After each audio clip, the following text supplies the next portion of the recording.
తెలంగాణలో డబ్బులంటే భూములే. భూమిని నమ్ముకొని కోటీశ్వరులైన వాళ్ళు చాలామందున్నారు. అంటే భూమి రేటు తక్కువగా ఉన్నప్పుడు కొనుక్కొని అది అమాంతం పెరిగిన తర్వాత ఒక్కసారిగా కోటీశ్వరులైన వాళ్ళు చాలామందున్నారు హైదరాబాద్‌లో అయితే. హైదరాబాద్ చుట్టుపక్కల భూమిని నమ్ముకొని ఉన్నవాళ్ళు చాలామందున్నారు. ఒక 10 సంవత్సరాల్లో హైదరాబాదు అండ్ మొత్తం తెలంగాణ కూడా భూమి రేటు అమాంతం పెరిగిపోయింది. అనుకోనంతగా, ఊహించనంతగా, అందుబాటులోకి లేనంతగా పెరిగిపోయింది. అందుకనే రాజకీయ నాయకులు గూడా డబ్బుల కోసం ఈ భూములనే కబ్జా చేయటం, భూముల్ని తమ చేతుల్లో పెట్టుకొని డబ్బులు సంపాదించడం అనేది ఒక పనిగా పెట్టుకున్నారు. గతంలో బీఆర్ఎస్ పార్టీ మీద ఉన్న ఆరోపణ అదే.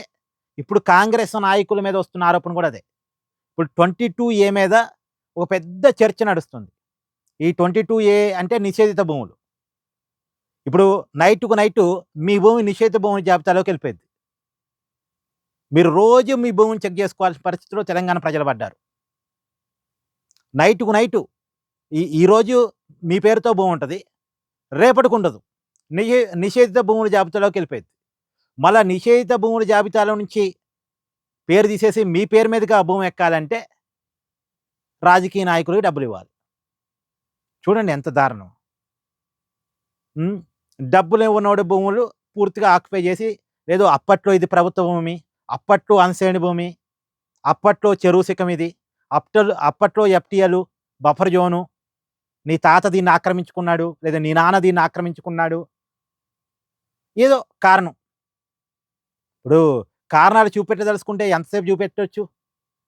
ఒక 20, 30 సంవత్సరాలు వెనక్కెళ్తే ఏ భూమి ఏ పరిస్థితిలో ఉందో ఎవడికి తెలీదు.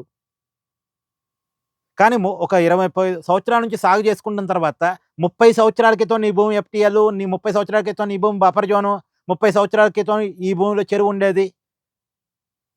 ఇది అన్‌సైన్డ్ భూమి అని చెప్తే అది అది పద్ధతా? ఇప్పుడు అదే నడుస్తుంది తెలంగాణలో. నిజానికి ఈ నిషేధిత భూములని ఆసరాగా పెట్టుకొని కాంగ్రెస్ నాయకులు చాలా పెద్ద ఎత్తున డబ్బులు సంపాదిస్తున్నారనే ఆరోపణ ఉంది. ప్రధానంగా రెవెన్యూ శాఖ మంత్రిగా ఉన్నటువంటి పొంగులేటి శ్రీనివాసరెడ్డి గట్టిగా వెనకేస్తున్నాడనేది కూడా ఉంది.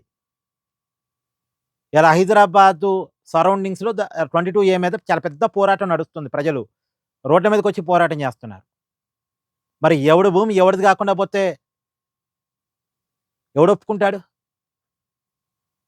ఇలా ఈ నిషేధిత భూముల పేరుతో కాంగ్రెస్ పార్టీ చేస్తున్న వ్యాపారం మీద బీజేపీ ఎంపీ ఈటెల రాజేందర్ కూడా మాట్లాడారు. నిజంగా చాలా పెద్ద ఇష్యూ అండి. తెలంగాణలో చాలా పెద్ద ఇష్యూ నడుస్తుంది. కానీ దీన్ని మరీ ఎక్కువగా గోక్కుంటే, ఎక్కువగా గెలుక్కుంటే, ఎక్కువగా ప్రజల్ని ఇబ్బంది పెడితే కాంగ్రెస్‌కే నష్టం. ప్రజలు తిరుగుబాటు చేస్తారు. ఏదైనా ఒక దశ వరకే. అతిగా చేయకూడదు. కానీ అతిగా అవుతుంది.